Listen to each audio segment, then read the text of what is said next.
Halo Sobat Sains Farmasi, pada video kali ini saya akan melanjutkan sambungan dari video yang lalu tentang review HPLC. Dan pada video kali ini teman-teman bisa melihat saya bagaimana cara melakukan pengukuran dengan menggunakan HPLC dan tahapan-tahapan kerjanya apa saja. Dan pada video kali ini saya akan berfokus pada alat yang saya gunakan. Dan yang pertama, pada video kali ini teman-teman bisa melihat ini adalah UPS yang saya gunakan. UPS yang saya gunakan di sini berkapasitas cukup besar, inverter dilengkapi dengan inverter juga. Di belakang ada switchnya 2 buah, saya hidupkan di awal dimulainya video ini tadi, dan saya pencet on tadi, dan saya pastikan UPS yang saya gunakan hidup, dan selanjutnya barulah saya bisa menghidupkan komputer yang saya gunakan dan printer yang saya gunakan untuk pembacaan alat atau hasil-hasil kromatogram yang nanti yang dihasilkan dari HPLC ini. Oh ya, di video kali ini saya menggunakan komputer dengan spesifikasi Core i3 dengan RAM 2GB. Ini komputer bawaan build up dari HP. Dan ini adalah HPLC yang saya gunakan. HPLC yang saya gunakan adalah jenis tipe Hitachi Prima-ID Auto Sampler. Saya hidupkan main power daripada HPLC tadi, dan letaknya berurutan. Ini adalah pompa atau pump yang mengalirkan fase gerak ke sistem HPLC, dan berikutnya saya hidupkan auto samplernya, dan yang ketiga itu ada kolom oven yang tentunya dilengkapi dengan termostat. Saya hidupkan on, dan yang terakhir itu ada detektor UV vis yang digunakan untuk pembacaan analit yang bergerak meninggalkan kolom HPLC. Ini adalah fase gerak yang saya gunakan. Dan yang terakhir di bagian bawah, di bagian bawah ini adalah saluran pipa limbah. Saya menampung limbahnya di bawah. Dan teman-teman bisa lihat pada video kali ini bagaimana sistem HPLC ini bekerja. Ini adalah perangkat semuanya. Sebelah kiri ada HPLC, tengah-tengah ada komputer yang saya gunakan, di bagian pinggir ada printer, dan yang sebelah sana lagi ada ultrasonic Bronson yang saya gunakan untuk mensonikasi file-file yang akan saya gunakan. Selanjutnya teman-teman bisa lihat, keep follow me, dan kita beralih ke komputernya. Kita buka software yang kita gunakan di sini adalah software Prima-ID. Prima-ID itu software bawaan Hitachi, dan saya klik initialize untuk menyambungkan komputer dengan perangkat HPLC. Connectivity-nya menggunakan USB power. Teman-teman pasti tidak asing lagi dengan istilah USB. Dan setelah semuanya tersambung, kita klik on, dan tampillah seperti ini. Kode-kode seperti ini. Ada 110, 1110, 1112. Itu kita cocokkan dengan seri alat yang kita gunakan. Ini pompanya harus 1110 atau auto samplernya 1210, dan ini harus kita pastikan dulu cocok. Dan langkah berikutnya kita hidupkan pompanya, kita klik OK. Dan tahapan yang paling dasar daripada HPLC ini, sebelum dan sesudah menggunakan HPLC, kita harus melakukan pencucian kolom. Ini istilahnya di sini adalah parse. Sebelum melakukan parse, kita harus menolkan dulu tekanannya dengan membuka katup yang terletak pada bagian pump. setelah pressure-nya 0, tekanannya 0, kita harus parse, kita harus cuci kolomnya. Kita klik parse on. Pada sistem SPLC ini saya menggunakan 4 tipe dari fase gerak, yakni pada pompa A itu ada asetonitrile, yang B itu bisa pelarutnya bisa diganti-ganti, saya suka hati teman-teman, dan yang C itu ada aqua bidestilata, dan yang terakhir yang D itu ada metanol, tentunya dengan grade SPLC tentunya. Oke, langkah berikutnya kita buat metodenya. Tapi jika teman-teman sudah memiliki metode tersendiri, teman-teman bisa cukup open doang. Dan pada bagian metode, teman-teman harus memperhatikan beberapa macam parameter yang saya peragakan pada video kali ini. Yang pertama itu ada saya peragakan di sini stop time ya. Stop time, berapa jarak rentang pembacaan. Berikutnya ada wavelag-nya, dan berikutnya ini ada temperatur. Dan ini yang terpenting tadi, perbandingan fase gerak yang kita gunakan. Di sini saya menggunakan 80-20.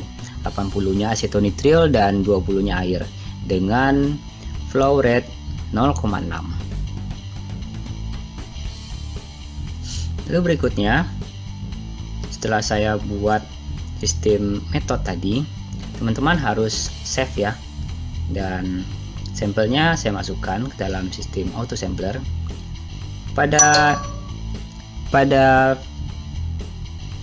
SPLC dengan menggunakan automatic auto sampler ini, teman-teman memasukkan sampelnya ke dalam vial. Oke, setelah itu langkah berikutnya kita klik sample table. Kita klik sample table, oke. Dan teman-teman bisa isi di sini ya, sample table apa namanya dan metode name-nya apa, sesuai dengan metode yang teman-teman mau.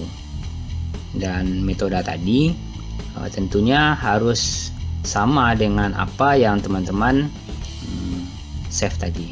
Oke, di sini belum muncul ya, karena pada video ini saya belum save yang tadi. Oke, jika teman-teman bingung dengan penjelasan video ini, teman-teman bisa tanya di kolom komentar. Oke, dan saya kembali lagi ke metode. Ini metodenya saya bikin dulu namanya. Metodenya metode fat orange.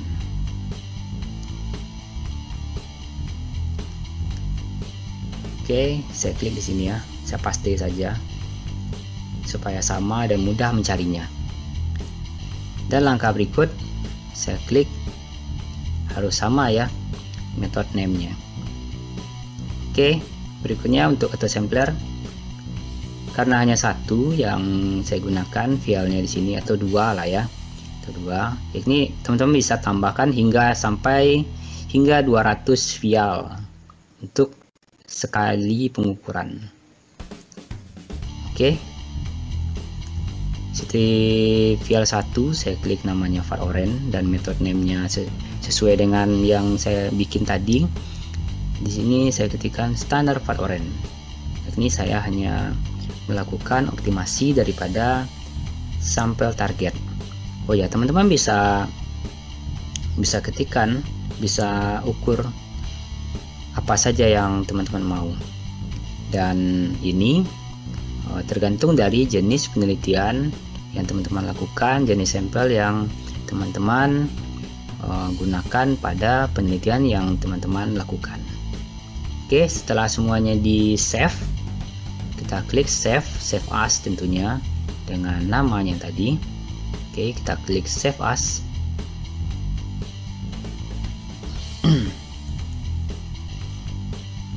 Ini kita bisa melakukan accurate data. Sebelum accurate data, kita harus pastikan dulu di metode tadi.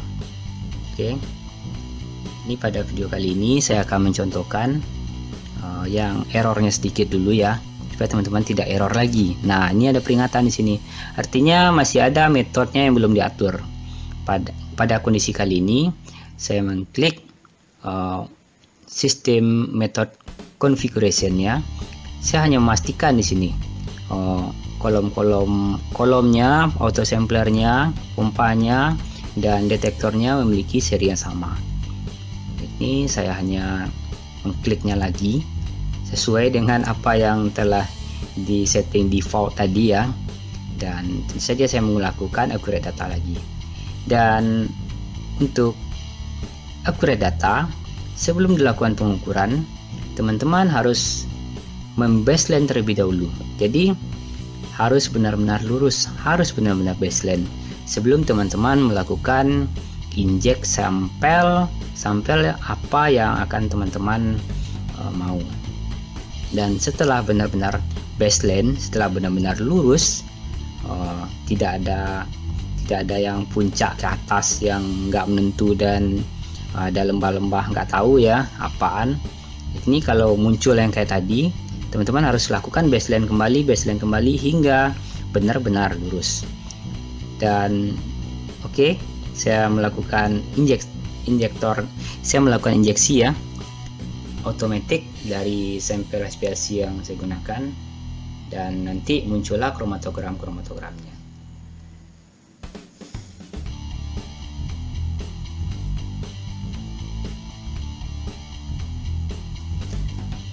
Pada video kali ini, teman-teman bisa lihat bagaimana cara alat tersebut melakukan injektor menginjeksikan sampel yang teman-teman masukkan ke dalam vial tadi ke dalam sistem SPLC. Yakni di sini kalau teman-teman setting 10 mikro, ya hanya 10 mikro saja yang dimasukkan ke dalam sistem SPLC. Dan jika lebih ya sesuai dengan apa yang teman-teman input pada method configuration yang telah teman-teman setting sebelumnya.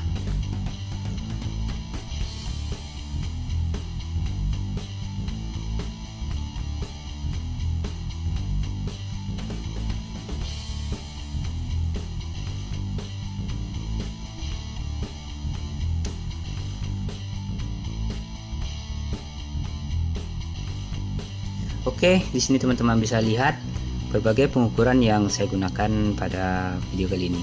Ini adalah puncak ganda, artinya ini adalah puncak kromatogram atau kromatogram yang belum dioptimasi.